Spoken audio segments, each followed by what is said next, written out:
Hi everyone, it's Nick. Welcome back to my channel. Okay, so in this video, I'm going to be revealing some secrets and giving you some tips on sort of what I have learned in the interior design sort of space on managing a project, on renovations, what have you, from a homeowner or from a client's perspective. So I wanted to give you some of the tips that I have learned to kind of, on how to handle some of these projects, because designers and contractors, although I love you to pieces, have their own perspective, and it's not always the perspective of that of a homeowner or a client. Okay, but before I get to those renovation tips, I want to thank today's sponsor, which is Skillshare. So if you're not familiar with Skillshare, it is an online learning community where you can take video-based classes in pretty much everything. I have taken courses in video editing, I have taken interior design, color theory, photography, and I've even taken courses in respect to project management, which I think is super relevant to today's topic of how to manage your renovation. So recently I actually took Project Management in Real Life, Simple Workflows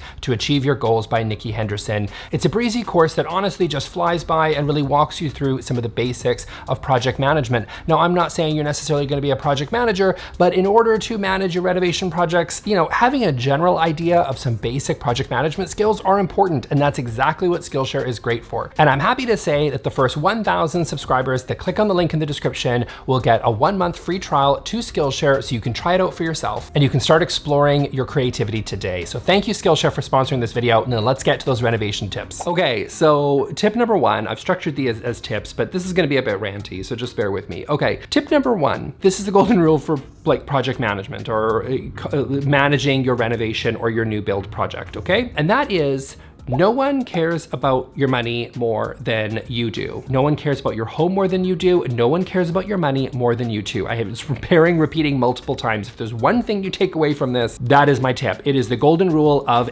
commercial projects, home projects, renovations, new builds, whatever, no one cares. And here's the deal. Designers, general contractors, builders, plumbers, electricians, whatever, they will all tell you that they will treat you like they will treat it like it's their own home, their own project. They will, care about your money as much as if it was their own. And that is BS, to be honest, for lack of a better word. And this is true for I've met accountants and lawyers. I've met my fair share of all of these people, and I've paid them all to do a service for me. And I can tell you, in the end, they do not care about my money as much as I do. You don't care about my money as much as I do, because I don't care about yours as much as you do.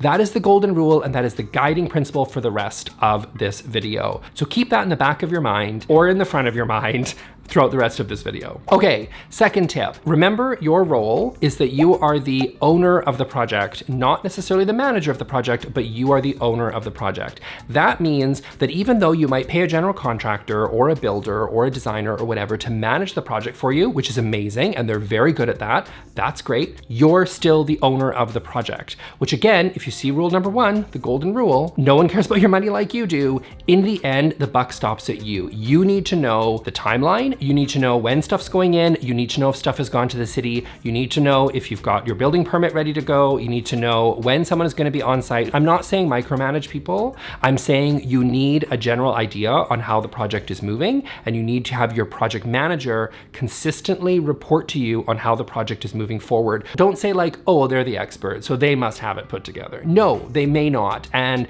you are the project owner. No one cares. If the house is delivered late and you're renting an apartment while you're waiting for your house to be built, and it might take another 6 months, or your renovation might take too long, or what have you, you're the one that's paying for that. Here's a good example. I had a commercial project that I was working on. I used to own a juice company, and one of my stores, I won't say who the contractor is or what store it was, but the head contractor, so the GC, the person that I was dealing with on a day-to-day basis, they decided to go on holiday in the middle of the project.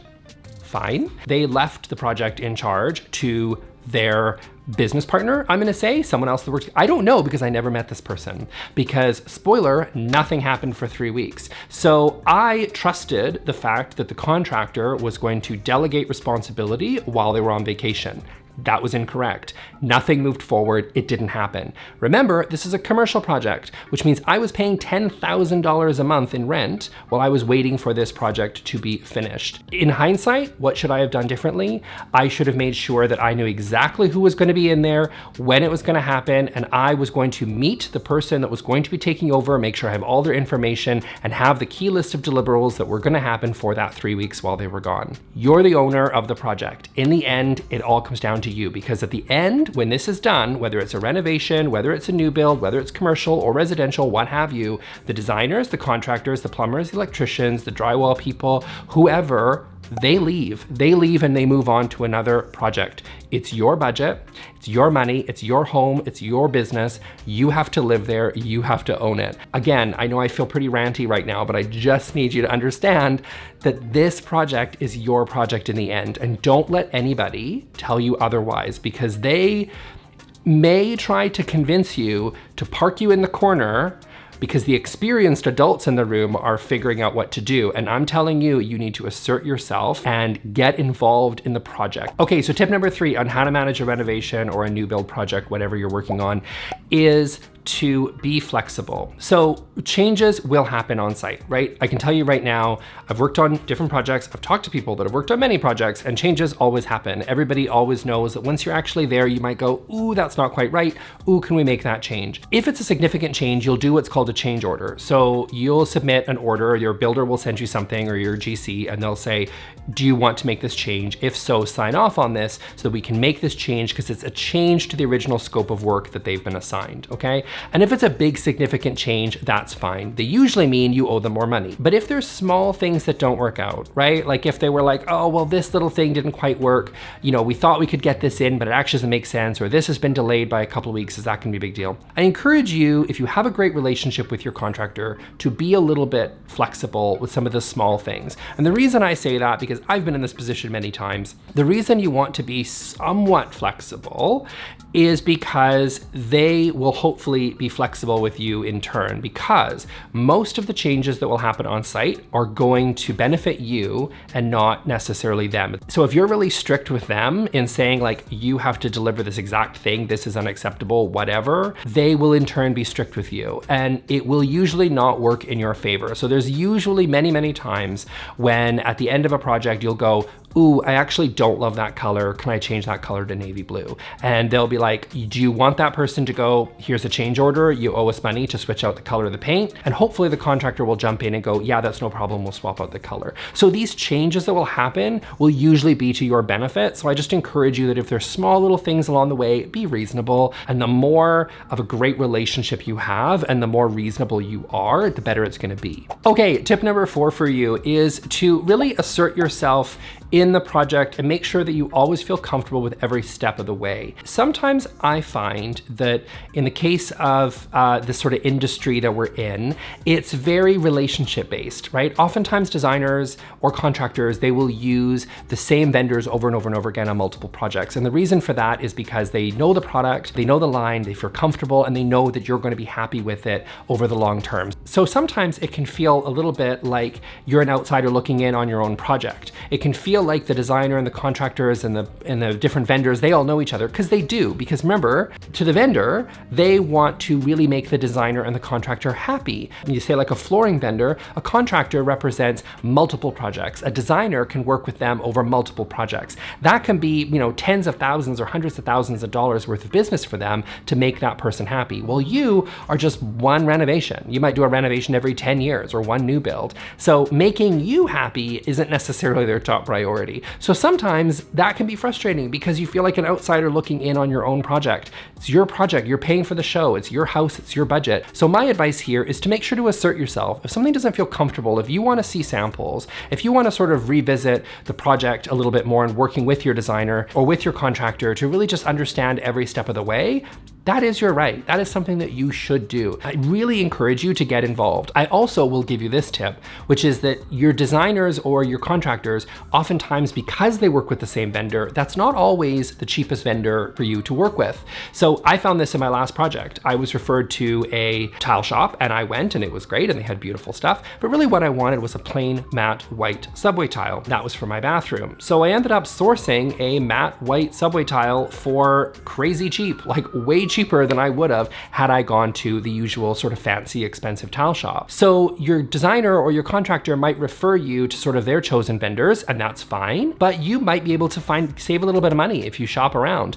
because if you don't feel comfortable and you say, well, you know, that feels really expensive, if you do your legwork a little bit more, again, I'm not talking micromanaging everybody, I'm just saying making sure that you feel comfortable with every step, because sometimes the people in this industry can sort of make you feel like you don't know what you're doing, which you kind of don't, but therefore you should be sort of left out in the cold and not really consulted as often as I think you should, because you know, you're paying for the project and you're the one in the long term that has to really be happy there. So make sure to assert yourself in every conversation and feel comfortable with every decision that is being made. Okay, tip number 5 for you is to negotiate everything. Okay, so this is the obvious stuff, which is negotiating with your contractor, your designer, or what have you. You might be negotiating the rates there.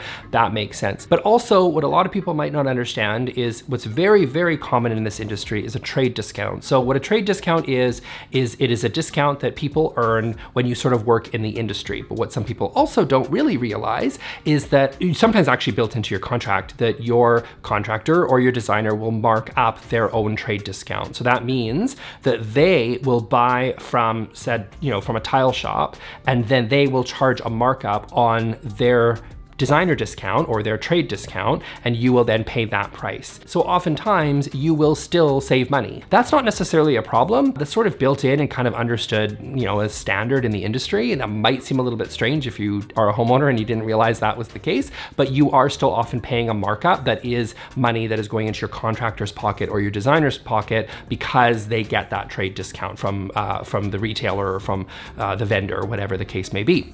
You still might come out ahead. Sometimes some designers don't take a markup on certain things. Everybody's different. Everybody works a little bit kind of differently in that respect. What you also might not realize is that there's a lot of other retailers, you might think, okay, tile shops and flooring, but there's a lot of retailers like Wayfair and Article, Crate and Barrel, CB2, West Elm, they all have trade programs. So it is possible that, maybe you can just ask your designer really nicely or your contractor really nicely. They might help you get that furniture for a bit of a discount off of the retail price. So, feel free to shop around, do your own due diligence, and make sure that, again, what is the golden rule? No one cares about your money as much as you do. So understand every dollar that is going out of your wallet and where that money is going. Okay, tip number 6 for you all. This is my last tip. Do not forget about the deficiency walkthrough. So what is a deficiency walkthrough, you might add? Well, at the end of a project, it is standard practice for you to go in with your builder or your contractor and walk through and find any deficiencies. This is completely normal. This is not, being cheeky with your builder or like with your contractor saying you don't trust them. No, this is standard practice. This is going through and finding things like little nicks that happen in the wall, or maybe there's problems with paint. I've seen some pretty significant deficiencies. I've seen millwork that wasn't built properly. I've even had, again, people will remain nameless, I've even had something that we actually spec'd out as being like metal, like it was like a metal railing that was going around a shelving unit. And when we went and did the deficiency walkthrough, they had built it out of wood. They had basically taken bronze paint and spray painted wood instead of using metal. Now, that is a significant departure from the scope of work that you probably had in the construction drawings and in the drawings, but that is an example of something that can happen. Usually with most good contractors and builders, it's gonna be really small things, but basically this is really, really important. This is the step at the end for you to figure out, what was the scope of work that we had discussed, and then what is deficient, what is not completely finished to a certain standard, right? And that is typical practice. Do not skip this step. I find sometimes that homeowners, people that are not as familiar with the industry, are so excited to move in, or they're so just thankful that the project's over, that they sort of forget this step. If you have a designer, designers will usually do this walkthrough with you. They should be on your side because they're the ones that usually did the drawings, so they should really take the lead on making sure this deficiency walkthrough is done properly. But if you didn't hire a designer and you're just working directly with your general contractor, do not forget this step. I have had taps that didn't go to cold, like they just always brought out hot, like they just always had hot water. And if you didn't do your homework, then, if it was outside of scope, then that's fine. But if it's in the scope of the project, that is something that you want to address with your general contractor during that walkthrough, because when this project is done, trust me, I have been there. When this project is done, they all leave. The contractor leaves, the designer leaves, they all walk away. And you might be grateful and thankful for that because you're just so excited for your project to be done. But you won't be thankful weeks or months later when things are not done to your standard, or you end up turning around having to hire other people to come back into your home to fix the things that weren't done properly. I have seen that time and time again. I have made that mistake. I have done it myself. I have, thought it wasn't a big deal, and then it was a big deal. So this is your time. This is your moment to sort of make sure that the project is done properly. So that's it for me for today, you guys. I hope you enjoyed this. This is a little bit more of a renovation builder, maybe rant. I mean, I don't really know, but I hope you really enjoyed it and got some value out of it. I'll see you all in the next video. Thanks. Bye.